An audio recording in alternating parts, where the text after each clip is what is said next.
Uttar Pradesh police में सहायक परिचालक के पदों पर भर्ती आई है और इसका आवेदन 20 जनवरी 2022 से शुरू हो चुका है। इस भर्ती में कुल मिलाकर के 1374 पद है और 12वीं पास वाले कैंडिडेट इसका आवेदन कर पाएंगे। इसके लिए आपकी उम्र अधिकतम 22 साल हो सकती है। अगर आप अधिकतम उम्र सीमा में कोई छूट चाहते हैं तो आपको उत्तर प्रदेश का होना चाहिए। इसके अलावा आप इस नोटिफिकेशन को भी पढ़ सकते हैं, जिसका डायरेक्ट लिंक हमने वीडियो के डिस्क्रिप्शन में दे दिया है।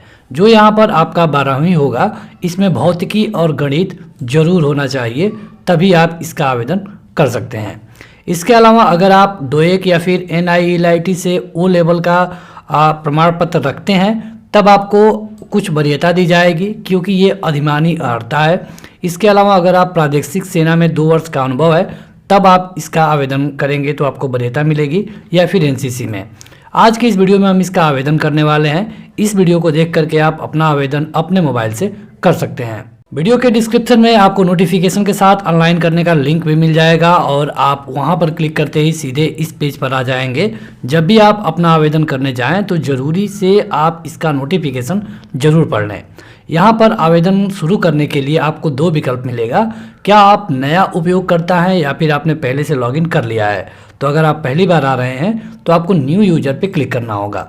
जब आप न्यू यूजर पे क्लिक करेंगे तो आपके लिए कुछ निर्देश दिया जाएगा, जिसको आपको अच्छे तरीके से पढ़ना होगा। इसमें आपको ये भी पता चल जाएगा कि इसका आवेदन कैसे करना है। आपको सब कुछ पढ़ने के बाद नीचे जाना होगा, यहाँ पे चेक बॉक्स में चेक करना है और सीधे कंटिन्यू वाले पे क्लिक करना होगा। तो यहाँ पर ऑटोमेटिक सेलेक्ट होगा कि आप असिस्टेंट ऑपरेटर के लिए इसका आवेदन कर रहे हैं। यहाँ पर आप अपने नाम के हिसाब से, अगर आप पुरुष हैं तो मिस्टर, डॉक्टर, या फिर महिला हैं तो मिसेज या फिर मिस लगा सकते हैं। यहाँ पर आपको अपने नाम का पहला वाला लिखना होगा, यहाँ पर मिडिल और यहाँ पे लास्ट। अगर आपके पास मिडिल नहीं है तो आप मिडिल को छोड़ सकते हैं, लास्ट नहीं है तो लास्ट को छोड़ सकते हैं। जब आप इसको लिखेंगे तो आपका जो पूरा नाम है वो यहाँ पे दिखने लगेगा और यही नाम आपके एडमिट कार्ड में भी आएगा, तो उसे आप यहाँ मिला लें। यहाँ पर आपको जेंडर भरना होगा और यहाँ पे नेशनलिटी, मतलब कि यहाँ पर आपको इंडियन भर देना है। इसके बाद नीचे जाना होगा, आपको यहाँ पर अपनी ईमेल आईडी देनी है। उसी ईमेल आईडी को यहाँ पर दोबारा देना होगा, लेकिन उससे पहले अगर आप मोबाइल पर अपने फॉर्म को भर रहे हैं तो क्रोम ब्राउज़र को ओपन करके दाएं तरफ ऊपर 3 डॉट के बटन पे क्लिक करके डेस्कटॉप व्यू जरूर कर लें। यहाँ पर मोबाइल नंबर फिल करना है और यहाँ पे सेंड OTP पे क्लिक करना होगा। तो जो OTP आपके मोबाइल पे आएगी उसको यहाँ पे फिल करना है। वेरीफाई मोबाइल वाले पे क्लिक करना होगा और यहाँ पे मैसेज आ जाएगा कि आपका मोबाइल वेरिफिकेशन हो चुका है। इस कैप्चा कोड को टाइप करना है यहाँ पर हूबहू, जो कि दिख रहा है। अगर कोई डिफरेंस है तो आप इसे क्लिक करके इसे चेंज भी कर सकते हैं। सब कुछ सही है तो आपको सबमिट वाले पे क्लिक करना होगा। अगर कहीं पे कोई गलती नहीं है तो आपको एक रेफरेंस नंबर मिलेगा और इसके साथ एक पासवर्ड। आपको इसे प्रिंट करके या फिर स्क्रीनशॉट लेकर के रख लेना है। ये रेफरेंस नंबर और पासवर्ड आपको ईमेल और मैसेज भी किया जा चुका है। अब जब आप लॉगिन करने जा रहे हैं तो आपको यहाँ पे क्लिक करना होगा नीचे, please click here to login. By the way, अगर आपका फॉर्म कैंसिल हो जाता है तो लॉगिन का लिंक भी आपको हमने वीडियो के डिस्क्रिप्शन में दे दिया है। जब आप वहां जाएंगे तो आपको ये रेफरेंस नंबर फिल करना होगा और इसके साथ पासवर्ड भी। ये करने के बाद आपको लॉगिन करना है। बाय द वे, अगर आप पासवर्ड भूल जाते हैं तो आप फॉरगेट पासवर्ड पर भी जा सकते हैं। जब आप लॉगिन करेंगे तो आपका जो फॉर्म है ये पूरा ओपन हो जाएगा। तो लॉगिन वाले पर क्लिक करते ही आपके सामने कुछ इस तरह का पेज होगा। अगर कहीं पे कोई दिक्कत आती है तो आप एप्लीकेशन वाले पे क्लिक कर सकते हैं। ये फॉर्म आपका कई चरणों में भरा जाएगा, जिसमें से पहला है पर्सनल डिटेल, दूसरा एजुकेशनल क्वालिफिकेशन, तीसरा अपलोड फोटो, चौथा अपलोड सिग्नेचर, 5वां अपलोड डॉक्यूमेंट और लास्ट में प्रीव्यू। ये आपका फॉर्म दिखने लगा है जिसको आपने शुरू में भरा था। अगर आप कोई करेक्शन करना चाहते हैं तो आप थोड़ा बहुत कर सकते हैं, वैसे आप ज़्यादा करेक्शन नहीं कर पाएंगे। नीचे जाकर आपको बताना होगा कि क्या आप उत्तर प्रदेश से हैं। तो अगर आप यस करेंगे तब जाकर के आपको ये कैटेगरी भरने का मौका मिलेगा। जैसे कि अगर आप नो कर देंगे कि आप यूपी से नहीं हैं, तब आप ऑटोमेटिक जनरल में काउंट किए जाएंगे। लेकिन अगर आप यस करेंगे तो आपको अपना निवास प्रमाण पत्र देना होगा। जैसे कि यहाँ पे निवास प्रमाण पत्र कब जारी किया गया है, उसका प्रमाण पत्र क्रम क्या है, आवेदन संख्या क्या है, ये सारी चीज़ें आप अपनी कैटेगरी को भी अपने हिसाब से रख सकते हैं।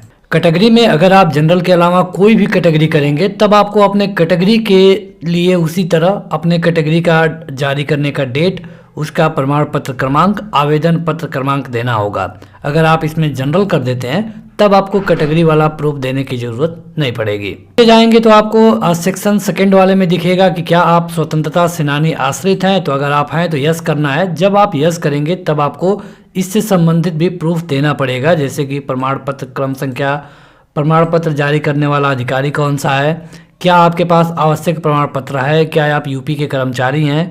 तो अगर आप यूपी के कर्मचारी हैं तो यस करिए, नहीं तो आप नो कर सकते हैं। जहां पर भी आप यस करेंगे तहां पर आपको प्रूफ देने की ज़रूरत पड़ेगी। तो जो प्रूफ आपके पास होगा उसी के लिए यस करिए, बाकी आप नो करके आगे बढ़ सकते हैं। आपको अपनी डेट ऑफ बर्थ इस कैलेंडर पे क्लिक करके सेलेक्ट करनी होगी। ये 18 से 22 तक होनी चाहिए। तीसरे वाले सेक्शन में आपको पिता अथवा पति का नाम बताना होगा, माता का नाम बताना है। अगर आप महिला हैं और आपकी शादी हो गई है तब आप अपने पति का नाम बताइए, बाकी लोग अपने पिता का ही नाम भरेंगे। उसके बाद आपको अपना एड्रेस भरना होगा, जिसमें परमानेंट एड्रेस आपको पहले भरना है, जैसे कि आपका जो अस्थाई पता है, जो आपके निवास प्रमाण पत्र पे दिख रहा है, उसको यहाँ पे भरना होगा। तो यहाँ भरना है और इसके बाद यहाँ से स्टेट सेलेक्ट करना है, यहाँ पर डिस्ट्रिक्ट बताना होगा, यहाँ पे अस्थाई पता में जो गांव होता है उसको बताना है, पिन कोड। और अगर आप अपने परमानेंट एड्रेस पर ही रहते हैं तब आपको सीधे इस वाले चेक बॉक्स में ट्रिक कर देना है। अगर आप कहीं और रहते हैं तब वहाँ वाला यानी कि अस्थाई वाला पता को यहाँ पे भर देना है।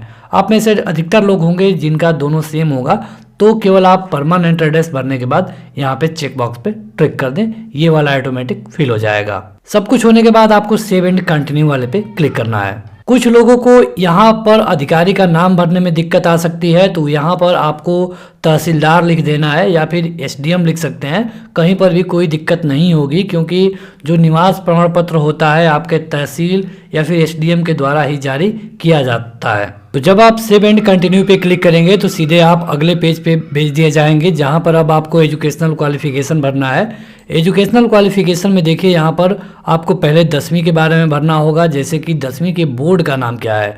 तो आपका जो भी बोर्ड हो, जैसे कि अगर आप यूपी से हैं तो यूपी बोर्ड होगा तो यूपी बोर्ड लिखिए, जो भी बोर्ड हो आपको उसको लिखना है। यहाँ पर मंथ और ईयर, मतलब कि आपके मार्कशीट पर आप नीचे देखेंगे तो एक डेट लिखा होगा, वहीं से महीना और वर्ष आपको सेलेक्ट कर लेना है। यहाँ पर रिजल्ट के बारे में बताना होगा, तो यहाँ पर आपको पास ही होना चाहिए। यहाँ पर आपको रोल नंबर बता देना है। रोल नंबर के बाद यहाँ पर जो मार्कशीट का सीरियल नंबर है उसे बता सकते हैं, या फिर वहाँ पर एक सर्टिफिकेट नंबर होता है उसको यहाँ पे लिखना होगा। हालांकि ये ज़रूरी नहीं है, लेकिन आपको रोल नंबर बताना बेहद ज़रूरी है। नीचे जाएंगे तब आपको 12वीं वाला डिटेल भरना होगा। इसमें भी आपको पूछा गया है कि क्या आपके 12वीं में भौतिकी और गणित है, तो आपको यस कर देना है, क्योंकि अगर आप नो करेंगे तब आप इसका आवेदन नहीं कर सकते हैं। बोर्ड का नाम यहाँ पर आपको बताना होगा। इसके बाद उसी तरह मंथ और ईयर, पासिंग वाला मंथ और ईयर बता देना है। यहाँ पे रोल नंबर बताना है और यहाँ पे मार्कशीट का सीरियल नंबर या फिर सर्टिफिकेट नंबर। इसके अलावा यहाँ पे प्रेफरेंस क्वालिफिकेशन में भर देना होगा। प्रेफरेंस क्वालिफिकेशन का ये मतलब होता है कि अगर आपके पास ये होगा तब आपको वरीयता मिलेगी, आपको कुछ छूट मिलेगी। तो यहाँ पर पूछा गया है कि क्या आपके पास ओ लेवल है, तो है तो यस करिए।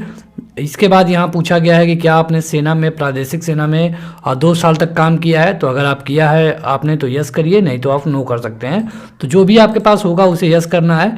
इसे यस करना जरूरी नहीं है, अगर आपके पास नहीं है तो आप नो भी कर सकते हैं, कहीं पर कोई दिक्कत नहीं होगी। अगर आपके पास इनमें से कोई भी होगा तब आपको छूट मिल सकती है। ये करने के बाद आपको सेव एंड कंटिन्यू पे क्लिक करना होगा। देखिए, जिनके भी बोर्ड का नाम इस लिस्ट में नहीं मिलता है, चाहे हाई स्कूल हो या फिर 12वीं हो, तो अब आपको अदर वाले पे जाना होगा और यहाँ पर आप लिख सकते हैं यूपी बोर्ड, एमपी बोर्ड, अगर नहीं मिलता है तब। ये सब भरने के बाद जब आप सेव एंड कंटिन्यू पे क्लिक करेंगे तब सीधे आप अपलोड फोटो वाले पे होंगे और आपको अपना फोटोग्राफ अपलोड करना है। फोटोग्राफ अपलोड करने में बस आपको एक ही चीज ध्यान रखनी है कि फोटो की साइज 11 KB कम से कम और 30 KB अधिकतम होनी चाहिए और फोटो क्लियर होना जरूरी है। फोटो को यहाँ पे चूज फाइल पे जा करके अब क्लिक करना है, आपकी गैलरी से फोटो आ जाएगा। अपलोड वाले पे क्लिक करना होगा। सब कुछ हो जाने के बाद सीधे सेव एंड कंटिन्यू पे क्लिक करना है। उसके बाद अब आपको अपना सिग्नेचर अपलोड करना है। सिग्नेचर अपलोड करने में आपको जो चीज़ ध्यान में रखनी है कि ये कम से कम 5 KB और अधिकतम 10 KB का हो सकता है। तो सिग्नेचर अपलोड हो जाने के बाद अब आप देखिए यहाँ पर आपको 10वीं की मार्कशीट या फिर प्रमाण पत्र को अपलोड करना है। जिन लोगों का मार्कशीट और प्रमाण पत्र अलग अलग हैं वो प्रमाण पत्र को अपलोड करें। जिनका एक ही में है उनको कोई दिक्कत नहीं है। उसी तरह आपको इंटरमीडिएट का या तो मार्कशीट या फिर प्रमाण पत्र अपलोड करना है। यहाँ पर आपको अपलोड करने वाले बटन पे जाना होगा, उस फोटो को सिलेक्ट करना है और अपलोड कर देना है। यहाँ पर आपको निवास प्रमाण पत्र को अपलोड करना है। अगर आप अपनी कैटेगरी ओबीसी या फिर एससी एसटी किए होंगे तब आपको अपना एससी एसटी या फिर ओबीसी वाला प्रमाण पत्र भी अपलोड करना होगा। अपलोड करने के लिए केवल आपको एक ही चीज़ ध्यान में रखनी है कि ये कम से कम 50 KB और अधिकतम 600 KB से अधिक ना हो। यहाँ जाकर के आपको फाइल सेलेक्ट करनी है। यहाँ पर कन्फर्म वाले के सामने चेक बॉक्स पे ट्रिक करना है, अपलोड पे क्लिक करना है, ये अपलोड हो जाएगी। जो भी फाइल अपलोड हो जाएगी आपको यहाँ पे ग्रीन ट्रिक करके दिख जाएगा। यहाँ पर आपको सेव एंड कंटिन्यू वाले पे क्लिक करना होगा। देखिए हमने आपको वीडियो के स्टार्टिंग में ही बताया था कि यह एक केवल डेमो फार्म है। तो इतना सब करने के बाद जो आपका फार्म है ये पूरी तरह से भरकर कंप्लीट हो चुका है। यह एक प्रीव्यू है, मतलब कि आप अंतिम बार इसे देख लीजिए। अगर कहीं पर आपको कोई गलती लगती है तो आप अभी एक बार इसे सही कर सकते हैं। जिस सेक्शन में भी गलती दिखेगी आपको यहाँ पर उसी के सामने जो एडिट वाला दिया गया है उस पर क्लिक करके आप इसे एडिट कर सकते हैं। यहाँ पे जो भी चेक बॉक्स दिए गए हैं सबको पढ़ने के बाद आपको ट्रिक करना है। ट्रिक करने के बाद आपको नीचे जाना होगा और नीचे यहाँ जा करके सबमिट एंड प्रोसीड टू पे वाले पे क्लिक करना है। जब यहाँ पे आप क्लिक करेंगे आपका फार्म पेमेंट वाले पेज पे भेज दिया जाएगा और पेमेंट करने के साथ ही आपका फार्म कंप्लीट हो जाएगा। तो इस तरह एक आसान प्रक्रिया का यूज करके आप अपने फार्म को भर सकते हैं खुद के द्वारा। अगर आपको इसका आवेदन करने पर कहीं पर कोई दिक्कत आती है तो आप हमें कमेंट करके ज़रूर बताएं। इसके अलावा हमारा व्हाट्सअप नंबर भी आपको वीडियो के डिस्क्रिप्शन में मिल जाएगा, वहां जाकर भी आप अपने सवालों को पूछ सकते हैं। फिलहाल आज के इस वीडियो में इतना ही। वीडियो को लाइक करें, चैनल को सब्सक्राइब करें। Thank you.